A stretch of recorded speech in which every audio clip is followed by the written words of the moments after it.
네, 내일 모레 강경화, 김동연 그리고 김희수 후보자에 대한 청문회가 동시에 열리게 됩니다. 이번 주는 그야말로 청문회 전국 2라운드가 본격적으로 시작되게 됩니다. 네, 특히 강경화 외교부 장관 후보자와 김희수 헌법재판소장 후보자에 대한 야당의 반대 목소리가 거세지고 있는데요. 이상일 아젠다센터 대표 김광삼 변호사와 함께 자세한 얘기 나눠보겠습니다. 네, 안녕하십니까? 안녕하세요. 안녕하세요. 자, 이제 내일 모레 3명의 후보자가 한꺼번에 청문회를 열게 되는데요.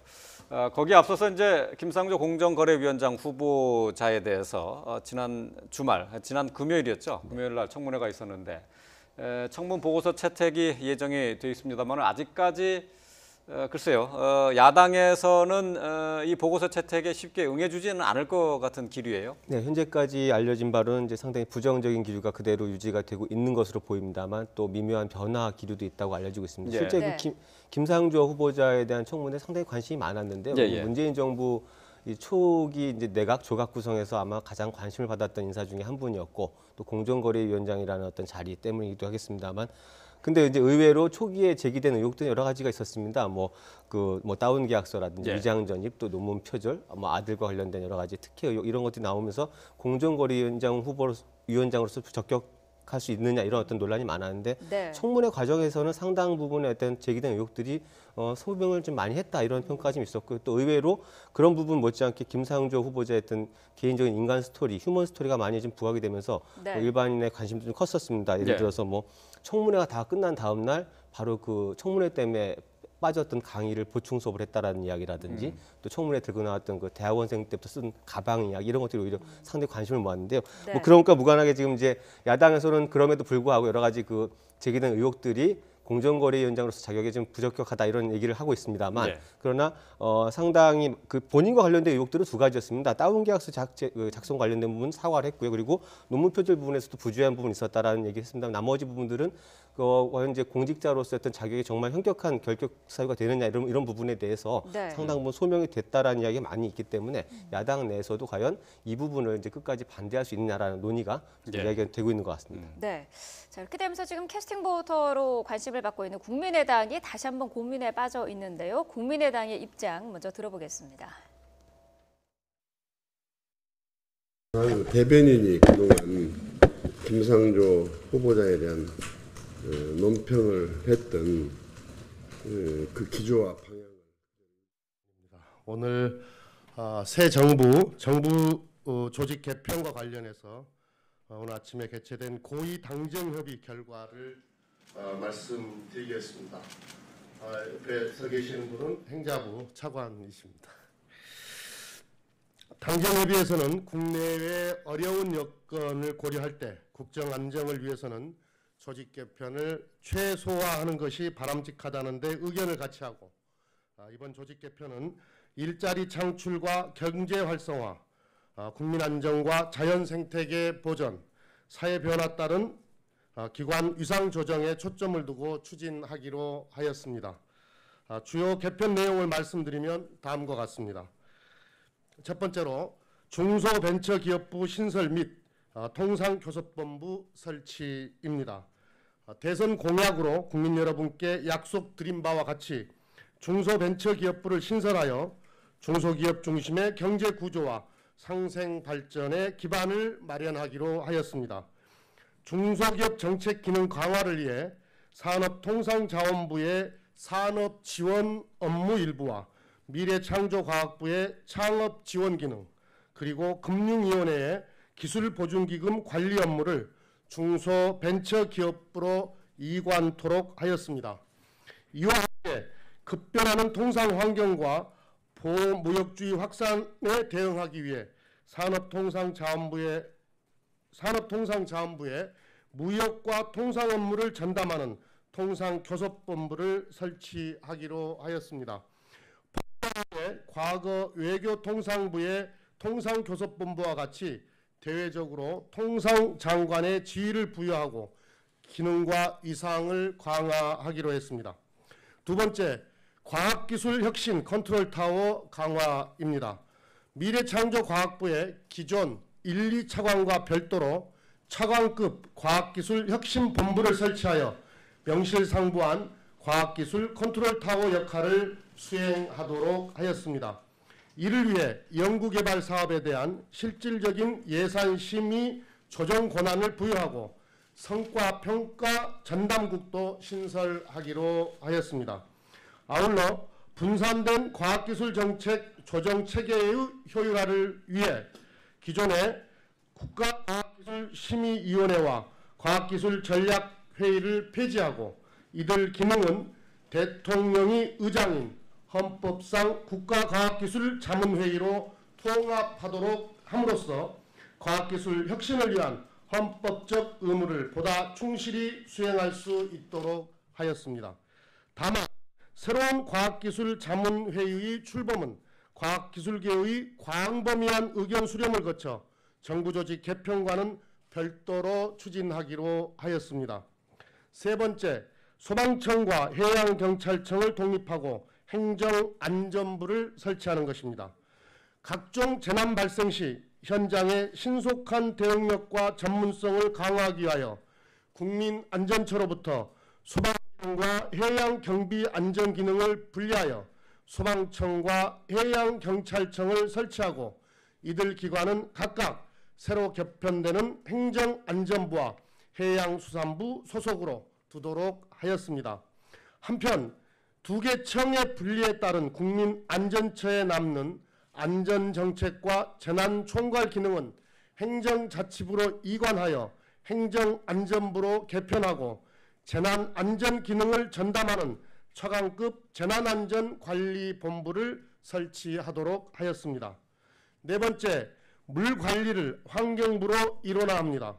이미 발표된 바와 같이 수량, 수질의 통일적 관리와 지속 가능한 물관리 체계의 구축을 위해 국토교통부의 수자원 정책 그리고 홍수 통제, 하청 관리 및 수자원공사 감독 업무를 환경부로 이관합니다. 마지막으로 국가 대상자에 대한 예우를 높이기 위하여 현재 차관급인 국가보훈처를 장관급 기구로 격상하고 권력기관 개혁의 일환으로 현재 장관급인 대통령 경호실을 차관급으로 조정하고 명칭도 대통령 경호처로 조정하도록 하였습니다.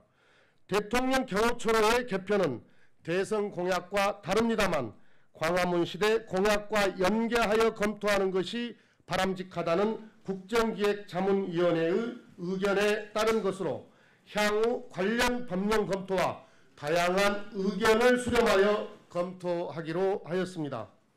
이번 조직 개편으로 정부 조직은 17부 5처 16청 5실에서 18부 17청 4실로 변경되며 1개 부와 1개 청이 늘어나고 1개 실이 축소되며 국무위원 수는 변동이 없습니다. 당정은 오늘 협의 결과를 토대로 조속히 정부조직법 개정안을 제출하고 이번 6월 임시국회의 통과를 위해 노력할 것을 밝혀드립니다. 국민 여러분께서도 잘 아시다시피 신속한 국가 현안을 풀어가기 위해서는 새 정부의 조직 개편을 하루빨리 확정짓는 것이 필요합니다. 이에 따라 이번 조직 개편안은 의원 입법으로 추진하기로 하였습니다. 아울러 이번 조직 개편의 상당 부분은 지난 대선에서 야당에서 제기한 내용과 대부분 공통된 사항이므로 정부 조직 개편에 야당의 적극적인 협조를 기대합니다. 이상입니다. 바깥에서 네. 자, 오늘 아침에 당정청 회의가 있었습니다. 문재인 정부 들어서 이제 처음 열린 당정청 회의였는데요. 이 회의에서 논의된 사항들을 김태년 민주당 정책위 의장이 발표를 했습니다. 네. 저희가 앞서서 김상조 공정거래위원장 후보자에 대한 국민의당의 입장을 조금 듣다가 갑자기 속보로 연결을 했는데요. 김태년 정책위 의장이 발표한 정부 조직법 개편 내용을 다시 한번 좀 살펴보도록 하겠습니다. 네. 자, 일단 조직 개편을 최소화하는 게 바람직하다는데 공감을 했다라면서 정부 조직 개편과 관련된 내용을 발표를 했는데요. 자, 일단 어떻습니까? 현재 상황에서 조직 개편을 최소화하는 게 바람직하다라는 입장 어떻게 해석할 수 있을까요?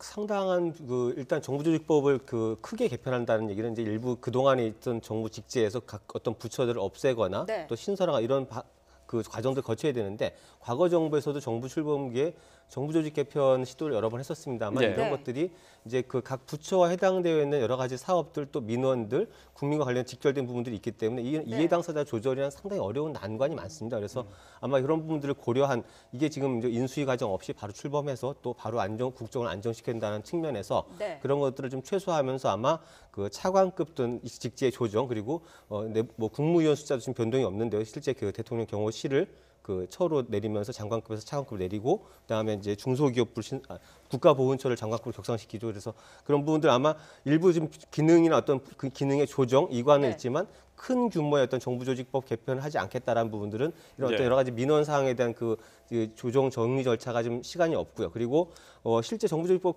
개편을 크게 갈 경우에 이제 국회 통과 부분이 굉장히 어려워지는데요. 네. 이 정부조직법 개정안은 박근혜 정부 출범기에도 아마 상당 기간 그게 통과가 되지 않아서 난항을 겪었던 기억이 있는데 예. 그 대통령이 그 당시 대통령이 그 담화까지 발표하면서 아마 정부조직법 개정안 처리를 촉구했던 기억이 납니다. 그런데 네. 이런 것들이 왜냐하면 이제 이런 어떤 인사와 다르게 법안 처리는 국회 5분의 3 이상의 어떤 동의가 있어야지만 통과가 됩니다. 이런 부분들 이제 여소야대 국면에서 이런 것들이 상당히 여러 가지 그 발목을 잡힐 수 있다라는 부분을 고려한 그런 네. 어떤 좀 신속하게 정부를 좀 안정시키기 위한 그런 어떤 판단이 아닌가 생각이 됩니다. 네. 오늘 이제 발표된 내용 가운데 제일 중요한 부분이 이제 지금까지 박근혜 정부에서는 17부였는데 18부로 한 부가 더 늘어났어요. 이제 그게 중소기업 벤처부가 되겠고요. 이제 통상과 관련한 업무를 전담하는 조직이 새로 또 생기게 되는 거죠. 그렇죠. 일단 문재인 대통령이 그 전에 대선 후보 때도 그렇고 공약에서도 이제 중소기업 살리겠다는 그런 의지를 굉장히 필요로 했어요. 그래서 네. 이제 중소기업 벤처를 새로 신설하겠다는 취지는 그런 의지 반영이라고 보는데 방금 발표한 것 중에서 우리가 이제 특이한 점은 제가 볼 때는 한 두 가지 정도로 볼 수 있다고 봅니다. 산업통상부 내에 있는 통상 자체를 갖다 외교부로 이관을 하겠다 이제 그런 취지로 지난번 대선 공약 때 얘기를 했었는데 예. 결국은 산업통상부 내 자체로 그대로 잔류를 하면서 통상교섭본부를 신설하겠다 그랬단 말이에요. 예. 그래서 그것은 아마도 지금 FTA랄지 이제 다재간 협정이 트럼프 대통령이 취임하면서 굉장히 문제가 되었거든요. 그렇죠. 그렇다 한다면 이걸 외교부로 이관했을 때 어떤 문제점이 있을 것이다. 이제 그런 부분에 좀 방점을 두고 있지 않나 싶고요. 예. 그다음에 두 번째는 이제 대통령 경호실을 폐지하겠다고 그랬어요. 경호처를. 그런데 폐지보다는 개편으로 갔단 말이에요. 그 이유는 이제 시간적인 것도 좀 많이 걸리고 그 자체에서 그래서 아마 지금 취지는 그런 것 같아요. 공약을 갖다가 굉장히 섣불리 막 시간에 쫓겨서 이걸 하지 않겠다. 그래서 예. 서서히 천천히 가겠다 그런 취지인 것 같습니다. 그렇지만 이제 국민의 안전처와 관련된 그런 부분에 있어서 어떤 그리고 해양경찰청 뭐 신설이랄지 예. 소방청 같은 걸 독립시키고 이런 예. 것 자체는 공약 중에 굉장히 중요한 부분이었거든요. 그래서 네. 이러한 것들은 빨리 실행을 하되 이제 좀 필요 불가결하게 시간이 필요한 그런 어떤 정부 부처에 대한 조직 개편은 시간을 좀 천천히 가겠다는 게 지금 청와대나 당이나 정부의 입장인 것 같습니다. 예, 그래서 예. 오늘 정부 조직 개편을 보면 빨리 할 수 있는 건 빨리 하고 시간이 걸리는 것은 공약을 이행하기 위한 실적을 보여주는 방식이 아니고 실질적으로 어떠한 것이 어떤 국정 운영을 도움이 되느냐 이제 그 방향으로 가겠다는 취지를 보여주는 것 같아요. 예. 네. 자, 또 이런 내용도 있었습니다. 물 관리를 환경부로 일원하겠다. 뭐 그 수량이라든지 수질이라든지 이런 부분을 환경부가 어쨌든 한 부서에서 일원을 한다는 건데 이 부분은 앞서서 그 4대강에 대한 조사를 발표를 하면서도 언급한 부분이지 않습니까? 네, 그렇습니다. 그리고 이제 이 물뿐만 아니라 이제 대기 오염, 뭐 미세먼지 계속해서 지금 국민들이 고통받고 있습니다만 이런 네. 환경 관련된 문제들이 굉장히 큰 이슈로 부상을 했기 때문에 아마 네. 전체적으로 뭐 대기라든지 수질이라든지 이런 것들을 좀 일원화해서 관리할 필요성이 계속 제기가 된 것 같고요. 네. 이런 부분들이 아마 그동안 여러 그 부처로 지금 이렇게 지자체랑 부처 또 이렇게 기관들이 분산해서 관리를 하면서 체계적으로 대응하기 좀 어려웠다 이런 지적이 많았기 때문에 아마 네. 그런 부분들을 고려한 그리고 실제적인 민생 관련된 부분이기도 하고 아마 대선 공약과도 그 맥이 닿아 있었기 때문에 그렇게 일원화 조치를 한 것으로 보여집니다. 예. 네. 자, 오늘 이제 아침에 문재인 정부 처음 들어서 이제 당정청 회의를 열어서 정부 조직 개편안의 내용을 확정을 했습니다. 그 관련 내용을 저희가 잠시 정리를 했는데요. 좀 더 자세한 내용은 취재 기자를 잠시 뒤에 다시 연결을 해서 좀 더 알아보도록 하겠습니다. 네. 자, 앞서서 저희가 김상조 공정거래위원장 후보자에 대한 얘기를 나눠봤는데요. 자, 국민의당에서는 글쎄요, 이제 김상조 후보자에 대해서 명확하게 반대 입장은 아닌 것 같습니다. 좀 저희가 좀 앞서서 들어봤는데 박주선 비대위원장의 얘기를 잠시 듣다가 넘어갔는데요. 다시 한번 좀 들어보고 이 얘기를 이어가도록 하겠습니다. 대변인이 그동안 김상조 후보자에 대한 논평을 했던 그 기조와 방향을 그대로 유지합니다. 아직 청문위원들로부터 구체적인 청문 결과를 보고받지 못했는데 내일 보고를 받고 여러 의원들의 뜻을 모아가지고 구체적인 당 방침을 정하도록 하겠습니다. 아직까지는 우리 대변인이 발표했던 그 기조와 방향을 유지합니다. 사퇴 안 하니까 계속 사퇴 안 할 분을 갖다가 사퇴하라고 하는 것보다는 또 다른 맥락에서 부적절하다고 꼬집은 것은 우리 대변인이 잘 하고 있는 것으로 알고 있는데요. 그것이 입장과 방향이 뭐 한 발 물러섰다. 뭐 그렇게 평가는 아직 할 수 없다고 생각합니다. 기조와 방향은 바뀐 게 없다라고 얘기는 했어요. 근데 하지만은 국민의당 내부에서는 찬성하는 기류도 좀 나타나고 있죠. 네, 기조는 뭐 방향은 바뀐 게 없다고 하는데 저는 들리기에 바뀌었다는 소리를 들립니다. 그래요? 예. 일단은 뭐 국민의당에서는 사실 지난주 금요일 날 김상조 후보자에 대한 청문회 전만 해도 자진 사퇴를 굉장히 요구했었어요. 예, 예. 그런데 청문회를 들어가면서부터는 사퇴 요구를 하지 않았거든요. 예, 그것은 제가 볼 때 이제 기류 변화가 좀 있다 이렇게 보고요. 사실 국민의당 입장에서는 굉장히 딜레마적인 요소가 있죠. 왜냐하면 사실 그 청문회 자체가 뭐 맹탕이 돼서도 안 되겠지만 또 발목을 잡아서는 또 안 되는 거거든요. 네. 그리고 더군다나 국민의당은 호남에 기반을 둔 정당이기 때문에 아주 현격한 그런 결함이 있지 않으면 사실은 청문회에서 반대하기가 쉽지 않다고 봅니다. 그런데 김상조 후보자 같은 경우는 뭐 의혹은 굉장히 많이 제기되었지만 상당 부분이 이제 사실 무근으로 드러났고 본인이 또 청문회 과정에서 보면 굉장히 진솔하게 얘기를 했어요. 그래서 그런 부분들이 많이 평가를 받고 있을 뿐만 아니라 자유한국당은 물론 어떤 존재감이랄지 명분 때문에 반대는 하지만 국민의당 입장에서 이제 그렇게 할 수 없는 입장이죠. 더군다나 이제 박지원 전 대표랄지, 박지원 의원이랄지, 그다음에 천정배 의원 그리고 김성시 의원들이 다 공개적으로 뭐 적격이다 이렇게 얘기를 하고 있지 않습니까? 그래서 그렇지만 이제 그 전에 아주 김상조 후보자에게 사퇴하라고 요구를 했기 때문에 갑자기 뭐 그렇게 청문회 끝난 다음에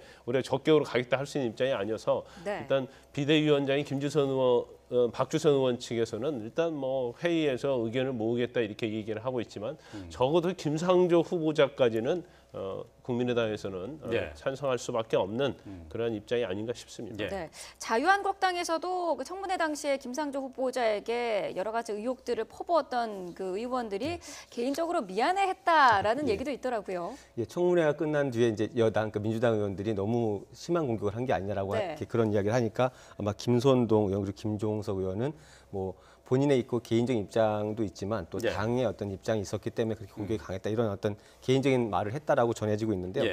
김상조 후보자에 대한 지금 그 각 당의 반응 중에서 상당히 좀 주목해 볼 부분은 이 공정거래위원회라는 어떤 이 기구 때문에 생겨난 문제라는 점입니다. 뭐냐하면 개인적인 어떤 의혹들에 대한 어떤 제기와 소명 부분을 보면은 뭐 그동안의 여러 가지 인사청문회들을 이렇게 비교해 봤을 때 크게 결격사유에 따라 이렇게 보기까지 어려운 부분이 많아 보이는데 그럼에도 불구하고 지금 야당 특히 자유한국당에서 이게 반대 기류가 강한 것은 공정거래위원회는 문재인 정부의 어떤 경제정책 전반과 무관하게 지금 현행 법령과 어떤 그 제도만 가지고도 그 공정거래 관행 또 대기업의 어떤 무리한 그 뭐 독과점들 또 아니면 그 하도급 관행 이런 것들에 대한 시정 조치나 행정 조치 굉장히 강력하게 할 수 있는 기구입니다. 그렇기 때문에 그 재벌 저격수라고 불리는 김상조 후보자의 지명에 대해서 재계가 상당히 부담스러워한 게 사실이고요. 예. 그래서 이런 부분들이 아마 청문회 과정에서나 이후의 어떤 반응에서도 뭐 여러 가지 어떤 개인적인 결격 사유도 못지않게 이런 그런 입장들 어떤 그 뭔가 김상조 후보자를 부담스러워하는 그런 기류들이 정당을 통해서 반영되는 게 아니냐라는 지적이 있는데요. 이런 네. 부분들 때문에 아마 그 굉장히 그 강력한 어떤 청문회가 좀 이어졌다 이런 지적이 있었고요. 자유한국당 내에서도 그 청문위원들조차도 약간 그런 심경을 좀 토로한 것으로 이렇게 알려져 있습니다. 예. 네. 자, 김상조 후보자는 지난주 이제 금요일에 청문회를 마쳤는데요. 이제 내일 모레 청문회를 하는 강경화 외교부 장관 후보자에 대해서는 아직까지 야 3당에서 계속 반대 입장을 공개적으로 표명을 하고 있습니다. 자, 국민의당의 목소리가 또 궁금한데요. 국민의당이 어떤 얘기를 했는지 잠시 먼저 들어보겠습니다. 위장 전입 장소가 당초 친척집에서 이화여고 전 교장의 전셋집으로 바뀌더니 이제는 해당 아파트가 이화여고 간사로서 위장 전입 전용 아지트로 사용됐다는 의혹이 제기됐습니다. 학교나 재단의 특수관계자들을 위한 위장 전입 용도로 계획적이고 반복적으로 사용됐다는 것입니다. 네, 강경화 후보자의 딸이 위장 전입한 아파트가 위장 전입의 아지트였다라는 얘기를 지금 했는데요. 어떤 얘기인지 먼저 좀 설명을 해주시죠. 그 초기에 아마 그 이제 그 딸의 어떤 학교 진학을 위한 위장 전입이 뭐 친인척 주소로 했다라고 처음에 설명했었습니다. 그렇죠. 그게 네. 아니라 그 당시 이화여고 교장 명의로 된 아파트였다. 그래서 뭐 학교 은사의 소개를 받아서 그 전입을 했다라고 했는데 그것도 아니고 사실은 이게 그 이화여고 재단에서 갖고 있는 그 관사 형태의 아파트였다라는 얘기고요. 예. 그리고 거기에 그 뭐 단기간 그러니까 6개월 내에 전입했다 전출했던 기록들이 그 당시에 보니까 뭐 7명 이상 있었다. 그래서 이게 예. 학교 진학을 위해서 위장 전입이 필요한 사람들한테 단골로 제공되는 게 아니냐라는 이야기인데요. 이화여고 측에서 마련한 아파트인데 그렇죠. 그게 이제 위장 전입용으로 사용됐다 그런 얘기인가요? 근데 이 문제는 이제 두 가지 심각한 문제를 제기합니다. 뭐냐면 강경화 후보자의 해명이 계속해서 거짓 논란을 불러일으킨다는 부분이죠. 이 도덕성 문제도 불거질 수 있는 부분이 하나가 있고 또 네. 하나는 이게 위장 전입이라는 어떤 단순한 사실을 넘어서 이런 어떤 이런 부분들은 소위 말하는 이 대한민국의 상류 사회, 그 관료 사회나 상류 사회 네트워크를 활용한다는 얘기거든요. 무슨 얘기냐면은 일반 사람들로서는 그런 부분들을 할 때 이게 위장 전입이라는 건 정말로 아는 사람, 뭐 친척 이렇게 해서 부탁을 해서 뭔가를 이제 하는 그런 과정을 거쳐야 되는데 그런 것이 아니라 소위 말해서 이게 필요하면은 누군가가 그런 혜택을 제공하고 거기에 편익을 제공받는 그런 식의 어떤 그 관행 속에 그 강경화 후보자가 그걸 이용했다라는 얘기고요. 이게 네. 과연 그러면 이제 어떤 단순한 위장 전입 문제로 볼 수 있느냐라는 그런 논란을 제기할 수 있기 때문에 아마 수요일에 이어질 그 청문회에서 상당히 그 강력한 어떤 질의가 이어질 것으로 보여지는데 네.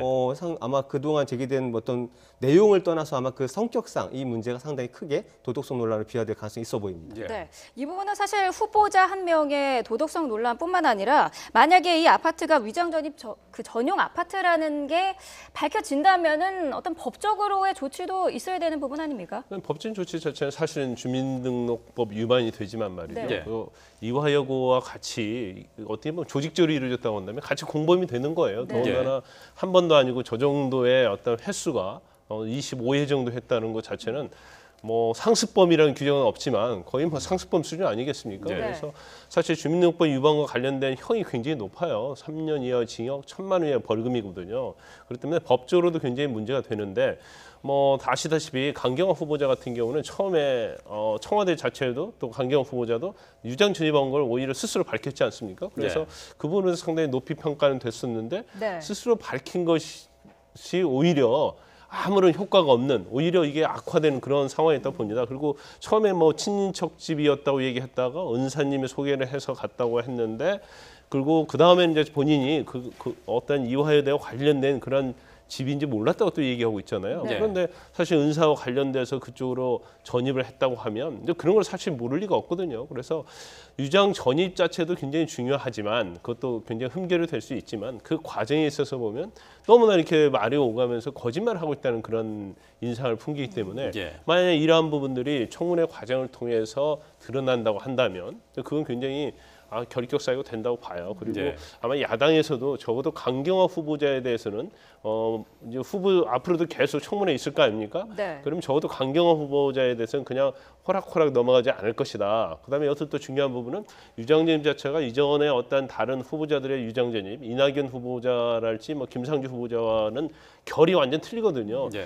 의도적으로 어떤 학원의 어떤 그 재단과 관련해 가지고 이게 조직적으로 계속 이루어졌단 말이에요. 이제 네. 그 부분은 굉장히 일반적인 유장전입과 다르게 볼 수밖에 없는 거죠. 그래서 그래도 야당의 입장에서는 제가 볼 때는 강경화 후보자 하나만이라도 낙마를 시키기 위해서 전력 투구할 가능성이 크기 때문에 수요일 청문회에서는 굉장히 많은 논란이 예상이 됩니다. 네. 네. 또 법 위반 사항으로 이제 관련된 내용이 또 하나 보도가 된 게 이제 건강보험과 관련돼 있는 거예요. 이제 유엔에 근무할 동안에는 국내에 없기 때문에 당연히 이제 우리나라 건강보험에 가입되지 않은 상황이었는데 그 사이에 들어와서 이제 그 병원을 이용했단 말이죠. 이 네. 부분에 대해서는 어떻게 봐야 되나요? 그분도 그렇죠. 사실 유엔에서 근무를 하고 있기 때문에 이제 독립적으로 건강보험을 가입을 하든지 아니면 다른 조치를 취했어야 하는데 남편이 연세대 교수 아닙니까? 그렇죠. 근데 교수인데 2006년 12월부터 2014년 9월까지 굉장히 기간도 길어요.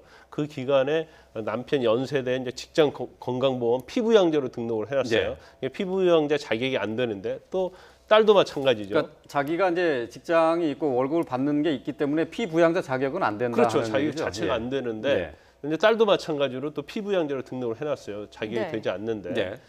그러면서 또 3번에 걸쳐서 또 치료를 받았단 말이에요. 그러니까 건강보험을 적용을 했어요. 근데 뭐 사실 금액은 많지는 않아요. 그 본인 같은 경우에 이제 강 후보자 본인 같은 경우에는 한 10만 원 정도 혜택을 예. 받았고 예. 또 딸 같은 경우는 12만 원 정도 혜택을 받기 때문에 금액은 많지는 않지만 그 절차에 있어서 어떤 명백히 위반이 되는 거죠. 그리고 본인이 몰랐다고 이렇게 해명하기에는 굉장히 부족한 면이 있거든요. 그래서 이 부분도 상당히 중요한 부분이 될 것 같습니다. 예. 네.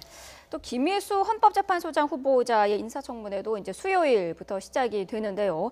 자유한국당은 뭐 이미 부적격 판정을 내렸습니다. 이야기 먼저 들어보겠습니다.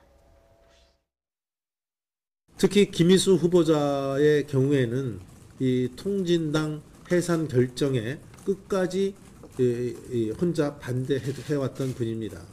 단순한 소수 의견이 아니라 대한민국 헌법 정신 자체를 다르게 보고 있는 분이 아닌가 이렇게 생각을 합니다.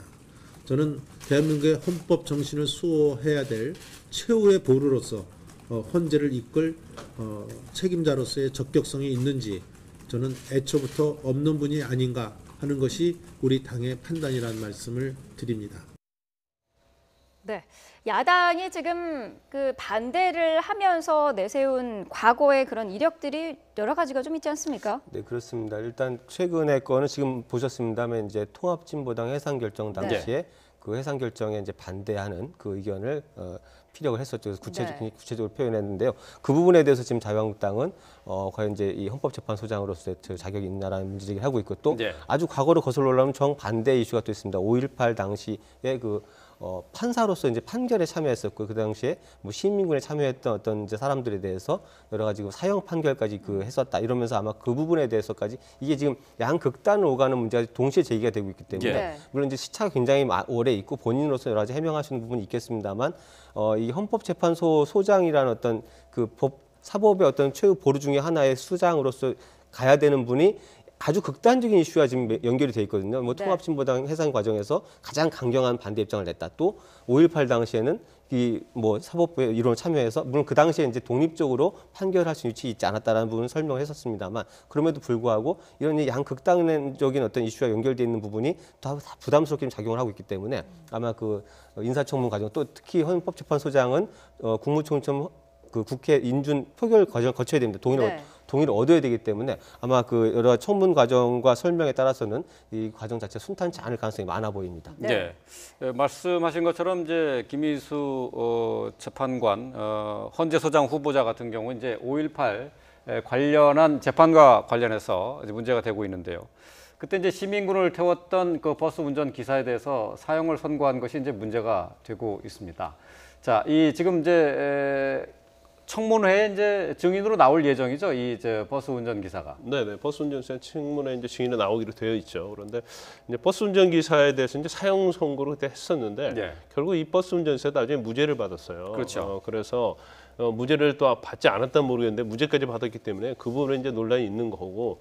그런데 이 부분이 사실은 2012년도에 김일수 헌법재판관 그 당시에 임명 당시에 청문회 때 이게 문제가 돼서 네. 그 당시에 상당히 많은 또 논란이 있었어요. 예. 그렇지만 결국은 잘 넘어가서 헌법재판관에 임명이 됐지 않습니까? 그래서 아마 그 2012년도에 청문회에 좀 약간 재판이 될 그런 가능성이 있다고 보고요. 예. 그런데 또 이제 제일 중요한 것은 물론 시민군 버스 운전을 했던 당사자의 어떤 생각도 굉장히 중요하지만 또 5.18과 관련된 유족들의 의견도 좀 상당히 잘 중요하지 않겠습니까? 네. 그런데 5.18 그 관련된 유족들은 또 그 당시에는 뭐 군사 정권이기 때문에 굉장히 제한적으로 그럴 수밖에 없었지 않느냐 예. 그런 또 의견을 내놓고 있는 것으로 보입니다. 그래서 뭐 아주 적극적으로 5.18과 관련된 분들이 반대를 하면 모르겠지만 그 당시에 어쩔 수 없는 부분을 인정을 하고 있기 때문에 예. 저 부분도 뭐 그렇게 많은 논란은 되지 뭐 그 당시 청문회 논란이 되겠지만 예. 결격으로 뭐 작용할 가능성은 없다.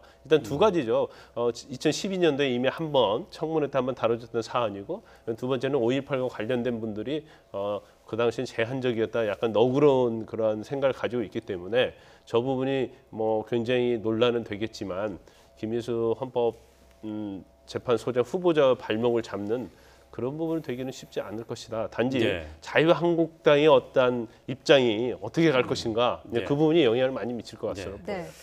뭐 당시의 그 정치 상황이라든가 이런 것도 이제 고려를 해야 된다. 그런 말씀이 되겠네요. 예. 사실 그 후보자들에 대한 인사청문회를 앞두고 정치권에서는 그 이른바 빅딜 얘기도 나오지 않았습니까? 자, 오는 7일에 이제 인사청문회가 3명도 예정이 돼 있는데 야권에서 어떤 전략을 가지고 나올까요? 아무래도 지금 분위기상은 이제 뭐 그대로 지금 뭐 첫 조각 내각이라고 해서 다 무사 통과시켜 줄 수는 없다라는 것이 네. 아마 그 야당 특히 자유한국당이 아마 강경한 기류인 것 같은데요. 네. 김상조 후보자에 대한 청문 보고서 부분은 이제 뭐 아마 논의가 있겠습니다만 여러 가지 이제 그 논란이 벗어난 이후에 아마 결국은 이제 그 강경화 후보자라든지 지금 야당에서 굉장히 반대 이유가 강한 어떤 이제 그 청문을 거쳐봐야 되겠습니다만 있기 네. 때문에 그런 것에 대한 어떤 조치에 따라서 아마 그 야당의 어떤 기류들이 변할 가능성이 있고 그래서 마지막 아마 그 자유한국당이나 그 야당의 선택은 이제 헌법재판소장 후보자에 대한 이제 임명 동의 부분이 하나가 걸려 있기 때문에 네. 이런 부분들을 가지고 아마 이후에 어떤 협치 그다음에 뭐 추경 편성에 대한 부분들 협력 과정 이런 것들을 예. 그 고리로 해서 그 적어도 한 후보자 정도는 낙마시키겠다라는 어떤 그런 결의를 가지고 들어갈 것으로 보여집니다만 지금까지 나온 것으로 봐서는 아마 그 외교부 장관 후보자 뭐 예. 이런 분의 그 반대 기력이 굉장히 강할 것으로 예상이 됩니다. 네. 예. 알겠습니다. 자, 청문회를 앞두고 있는 국회와 정치권의 움직임 함께 살펴봤습니다. 자, 이상일 아젠다 센터 대표 김광삼 변호사와 함께했습니다. 고맙습니다. 고맙습니다. 감사합니다.